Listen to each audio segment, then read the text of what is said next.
Hello and welcome to Kingston Now. I'm Jimmy Buff. Last May, Kingston hosted the local 1 Billion Rising event. Part of a global awareness movement, 1 Billion Rising was created to call attention to the issue of domestic and sexual violence against women.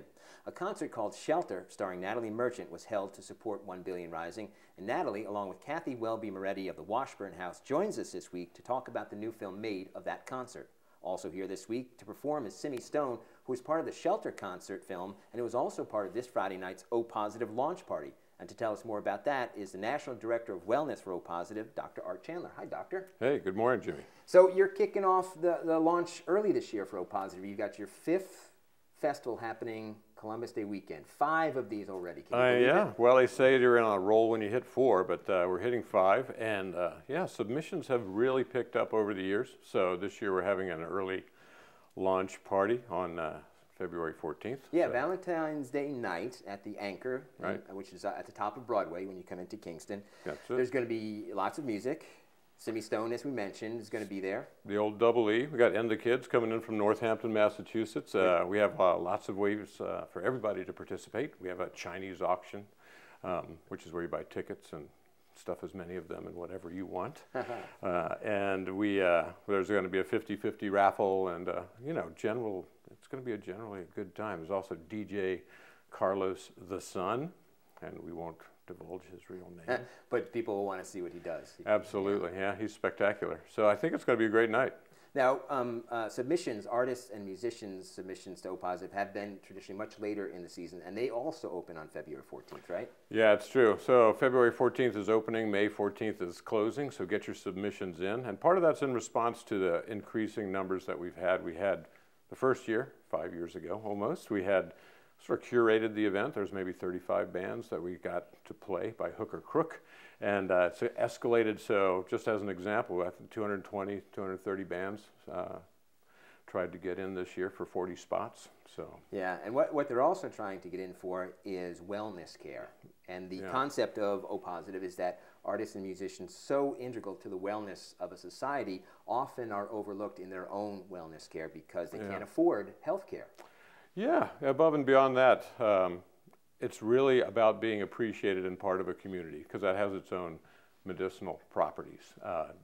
So artists and musicians are traditionally left out of health care and wellness care. We do offer wellness care in exchange for their talents, but really also the surprising thing that has come out of it is that how much the community has grown. So artists and musicians are undervalued in our society, but certainly on a community and societal basis, I think as integral to your well-being as medicine itself. So once they're on a level playing field, it's easy to barter them, and the whole community comes out to you know, to participate, and everybody meets each other and participates, and you know, it's actually sort of almost tearful because there is such appreciation for each other, for what everybody has to offer that community. And just giving feels good, you know, that's a very basic human need, and taking money out of the equation and taking it back to very basic needs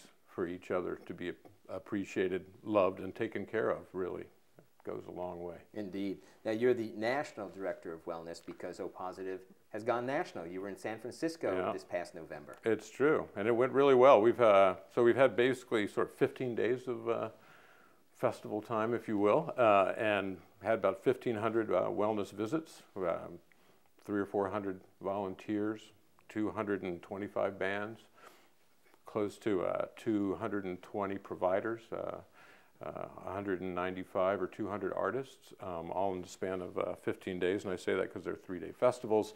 But yeah, so we expanded into San Francisco. There's a lot of other cities and towns on the docket. Portland is very hot and heavy, as is New Orleans. So both of those are really vying for the next spot. It grows sort of organically, you know, just because of the basic needs we talked about. But bands traveling had such an amazing experience getting paid in ways or being bartered for their services in ways that are so far above and beyond any monetary value that they spread the word everywhere they go. So we get phone calls from all over the country, you know. So tell me about how the Affordable Health Care Act is going to will it impact this stuff? I mean, because some of these musicians who weren't able to get health care are now getting health care. Yeah, that's true. The Affordable Care Act doesn't build communities. That's one thing. Yeah. And we actually offer things that are above and beyond what the Affordable Health Care Act will offer. We do offer dental care. Which is extraordinary to me that dental care isn't part of a medical insurance package, because as a doctor, you know that the health of your mouth certainly impacts the health of your body. It's hard to separate your mouth from the rest of your body and function. Yeah. Yeah. So, and dental and the care. dentists you have on staff, led by Dr. Tom Single, Sure. are the busiest that weekend, right? They are the busiest, and to be honest, they're the largest contributors. And kind of unsung in some ways. Tom Single, though, is one of the original founders. It was his idea, but we brought on, and he's been there every year. An incredible contributor, working like crazy, along with Woodstock's own Dr. Bruce J. Milner. And we have the two Villamos and here in Kingston, fantastic. All of them are really, really ardent supporters. And it's fun to see everybody out, too. I mean, the fun thing about the festival is not only are there smiles all around, but you're out dancing or listening to music, and there's dentists, there's a dental hygienist, there's a acupuncturist. They're having fun too. Yeah. Hey, providers are people too. And so this Friday night at the Anchor in Kingston is going to be the launch party with Simi Stone and the kids and the old Double E and the auctions and all that fun that you were just talking about. And the DJ, and everybody should come on out. It's going to be a great time, and make sure you get your band together, get your submissions in. If you can get in, we'd love to have you. Artists are the same, and there'll be a 3-month period, or 3 months until May 14th to get those submissions in. Excellent. Thanks for being here, Doctor. Thanks for having me. You're watching Kingston Now. Next, we talk with Natalie Merchant and Kathy Welby-Moretti about the premiere of Shelter, a concert film to benefit victims of domestic violence, which premieres in Kingston this Friday morning.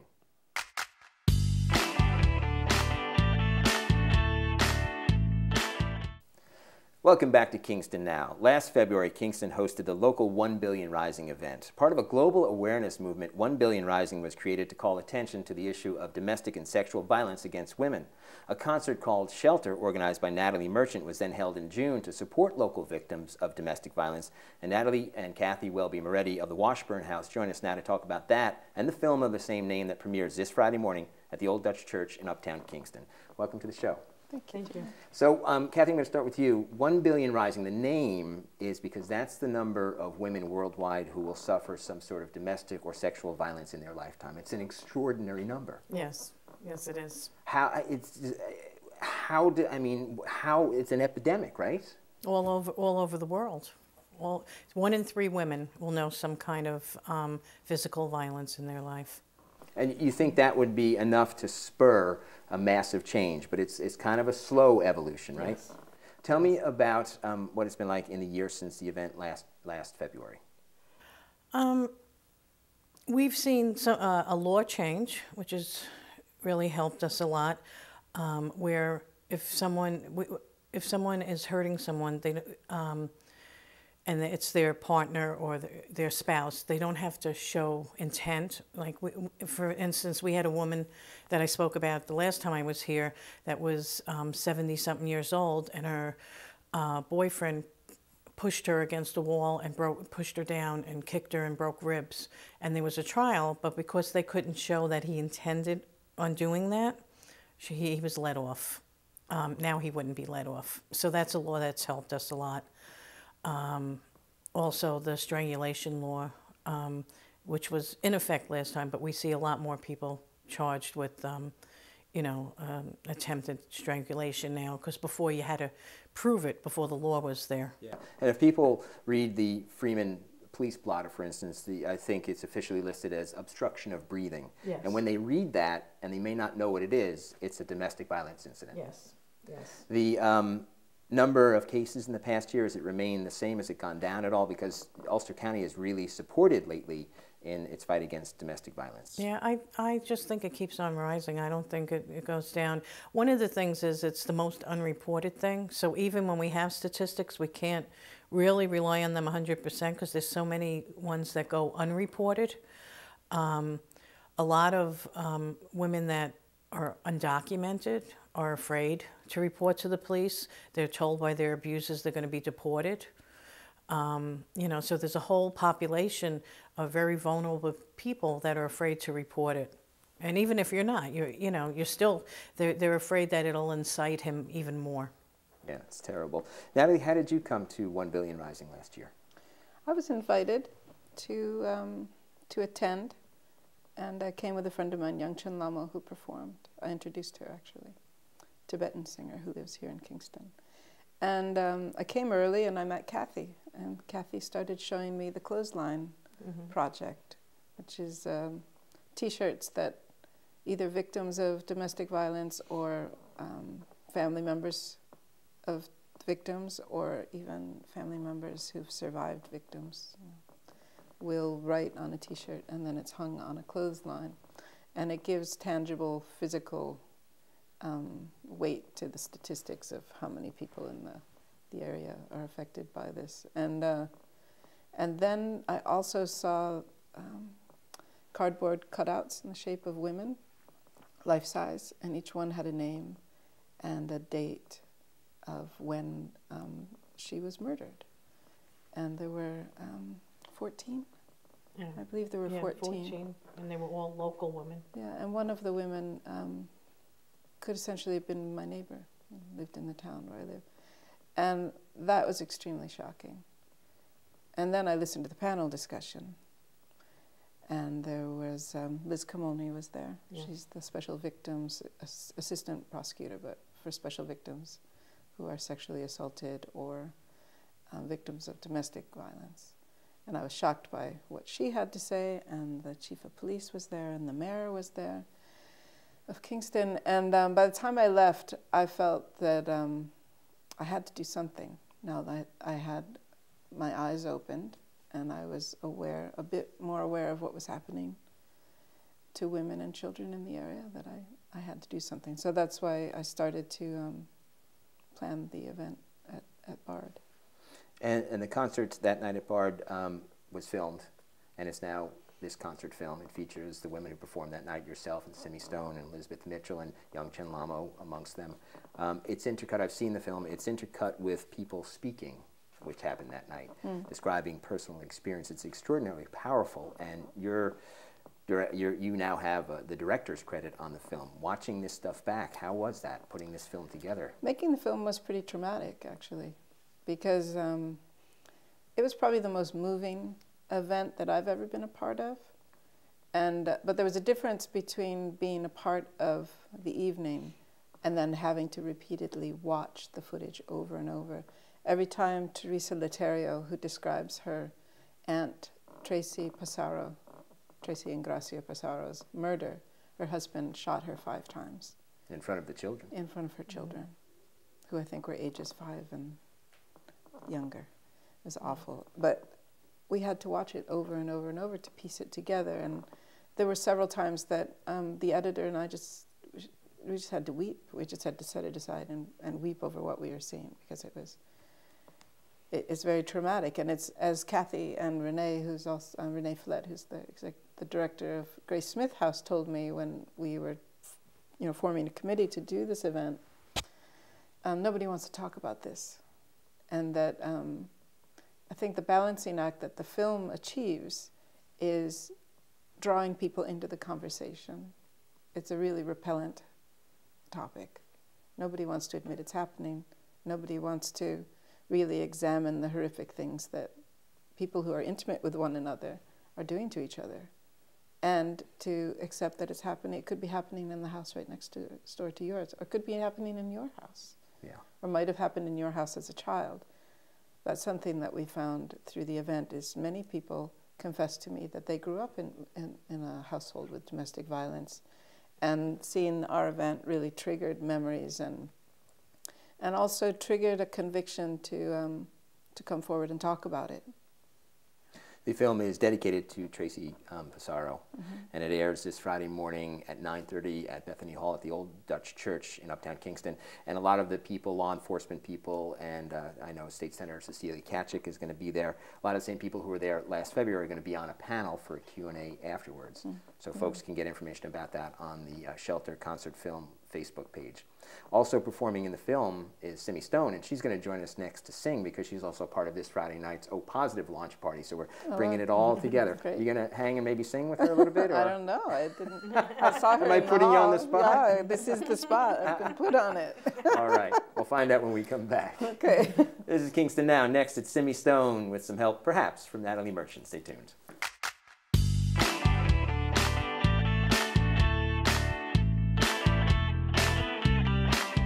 You're watching Kingston Now, and this Friday night is the O Positive Festival's launch party at the Anchor in Kingston with And the Kids, the Old Double E, and Simi Stone and her all-star band. Simi is also featured in the Shelter concert film that's premiering this Friday morning at the Old Dutch Church in Uptown Kingston, and she's here now to sing with us with an assist from Natalie Merchant. Thanks for hanging around, Natalie. Thanks for having us, too. Tell me, how did you meet Simi? How did you guys, because she's featured in the concert film and she's also in the Dear Governor Cuomo film. Right. I didn't meet Simi until we were the day before the concert that we did for Dear Governor Cuomo, which was a protest concert in Albany.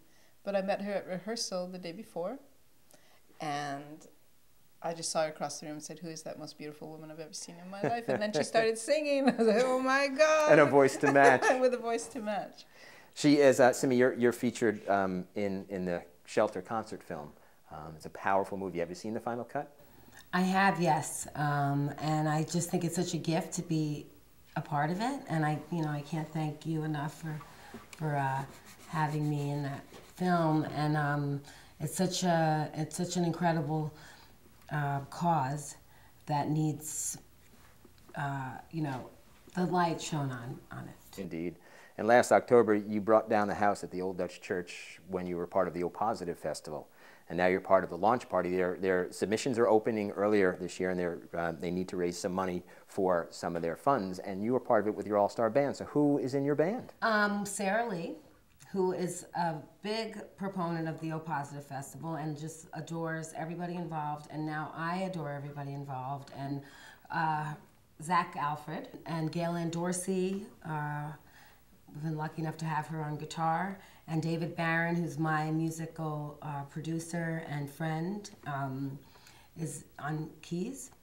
And they're all old friends, so it's been such an amazing gift. You both have beautiful voices. Would you put them together for us and sing a song?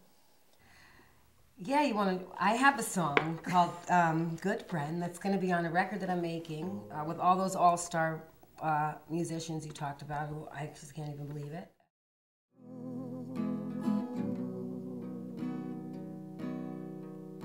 I need a good friend to stand beside me.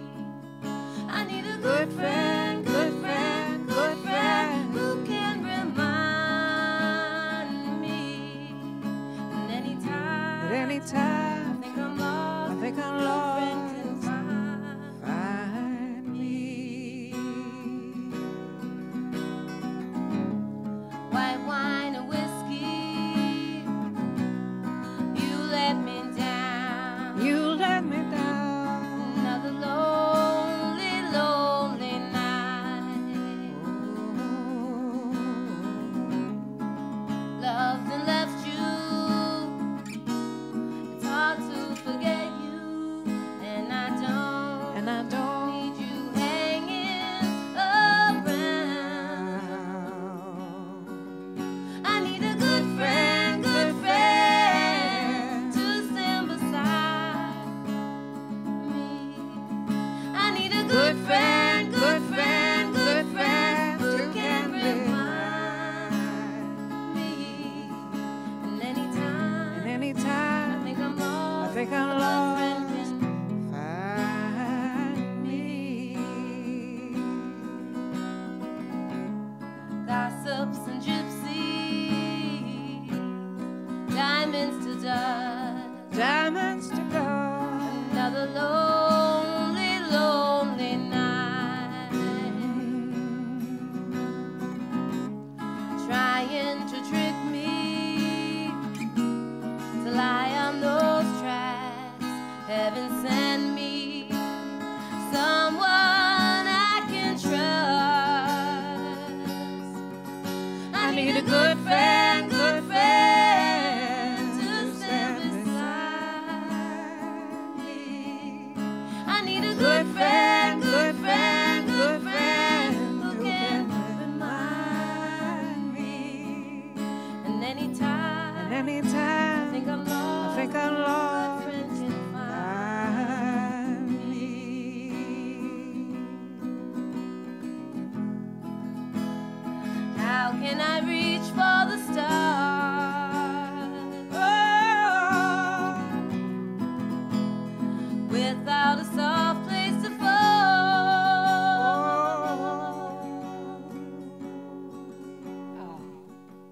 Anytime, Anytime I think I'm lost, I think I'm lost, a good friend can find me.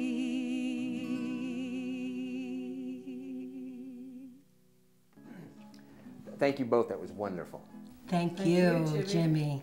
Isn't he amazing? You're so amazing. I just love you, and you've been such an incredible part of just just believing in musicians and causes. Well, I'm just as lucky as you to have musicians to draw on. I'm lucky that I get to play folks like you and everyone else in the community. So thank you. I'm honored. Thank you.